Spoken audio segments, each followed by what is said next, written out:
Syracuse defensively, but it's not for the same reason, right? I mean, in Seattle, the pressure. Recording in progress. Generally, how do you feel about your team's defense at 5-on-5? Right now, it's 11 games in. Yeah, I guess if you're asking how we feel defensively after 11 games, there's plenty of both ends of the spectrum. I think you find that in anybody's 11-game sample. We have it where the errors that are made when you review them on film, the players understand immediately because the system's in place and they can correct their own error at that point. Visually, after the fact, they understand what they did or didn't do. Where we don't feel we have to go run 3 drills in practice to help them.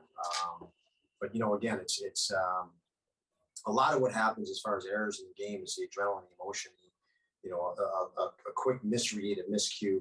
But so much of when you look at when I see highlights against in the NHL, it's multiple breakdowns that then lead to the glorious look. I mean, there's a reason why, you have the highlight. If you look at any highlight goal in the NHL, there's probably 2 or 3 breakdowns prior. And that's why you had a highlight goal opportunity per se. So I think, it's going to be a continual work in progress for our defensive systems and our offensive systems. This team that you're playing tonight, even with guys missing, they're really good. I mean, off the rush, they create a lot. Have one of the best goal scorers of all time. So what challenge, especially in the pre-scout, I know you're focused on your own game, but when it comes to the Capitals, what sort of challenge is that? Puck management. I mean, they're highly. You mentioned what they have as scorers, but they have intelligence. Obviously, with the experience they have as players, you got to manage the puck well. They're waiting for you to give them something easy, and sometimes they're smart about when they pressure. They don't run around and pressure like crazy. They have certain pressure points that they are more high volume. If we pressure you here, it's more likely that you're going to turn a puck over or force a play. And that comes with experience in that regard. So we have to manage the puck well because any mismanagement, they look to turn and execute it. They wait for those mistakes. And they've proven that over the years. So we'll have to be very focused in that regard today.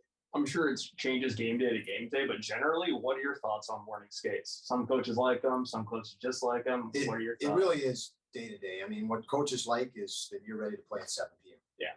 How you get there, it really doesn't matter to me as a coach. I don't think it matters to anybody as a coach. Just 7 p.m. You're ready to play. We wanted it yesterday. We gave the guys an optional today because we wanted yesterday to be a really hard day, a hard work day for practice. And that's why we chose to give them an optional today.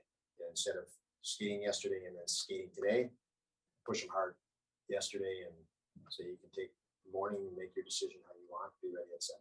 Typically, are morning skates more sloppy than, not from this group specifically, but just from what you've observed throughout your year? It's interesting. I mean, when you walk on the ice, just like when you walk on the ice for a game, you don't know for certain what you're going to get. Yeah. Right. I mean, you have 20 guys in different moods and different feels. And as soon as they step on the ice, they have to be in sync together.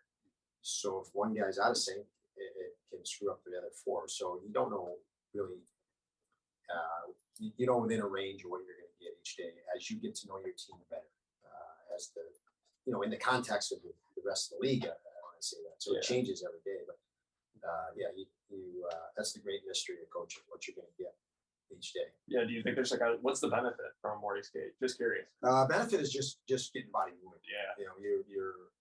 But these guys do such an extensive off-ice program that they're doing that now. The guys that are not on the ice are doing morning activation to get their body going with our strength coach. So it's one or the other, but you're going to activate your body in the morning and go through a routine, whether it's on the ice or off. And that didn't change today.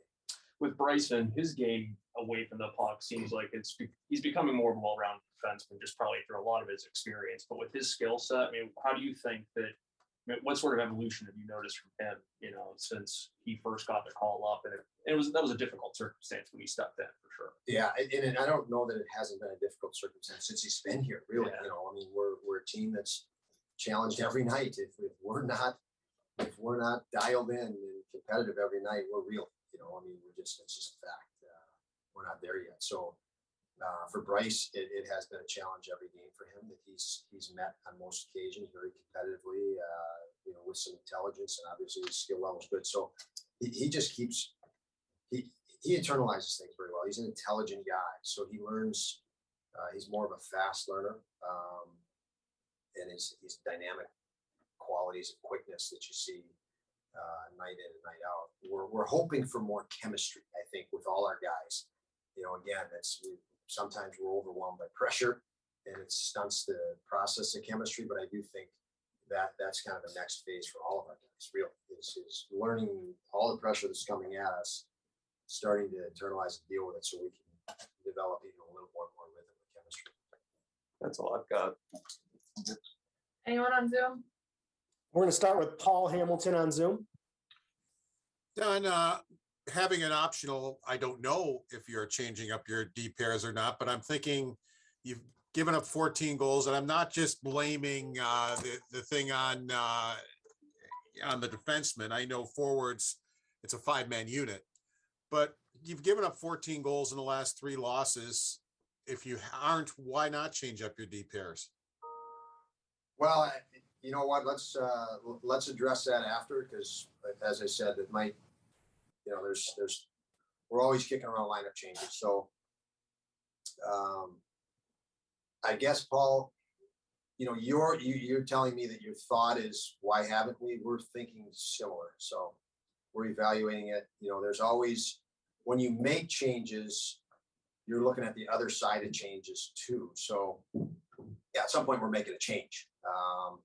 Certainly if the facts are the facts, and they're not favorable for us, we're making a change, but there's only so much change you have. We have 7D here.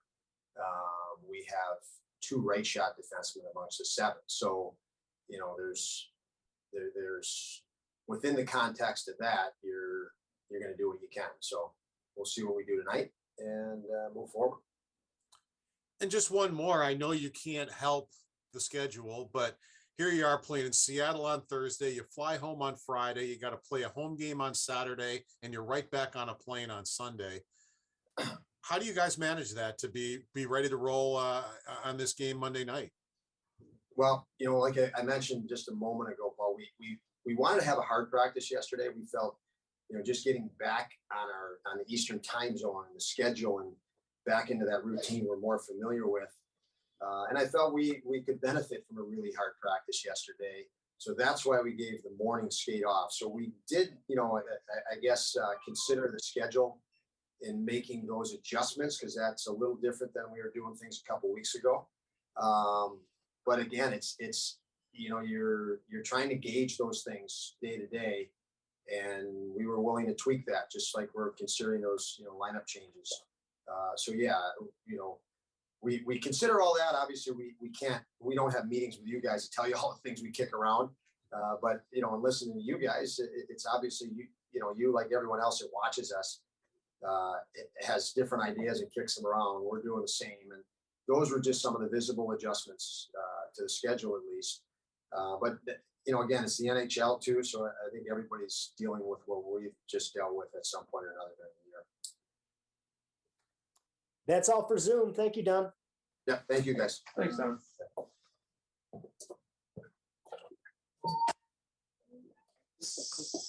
Recording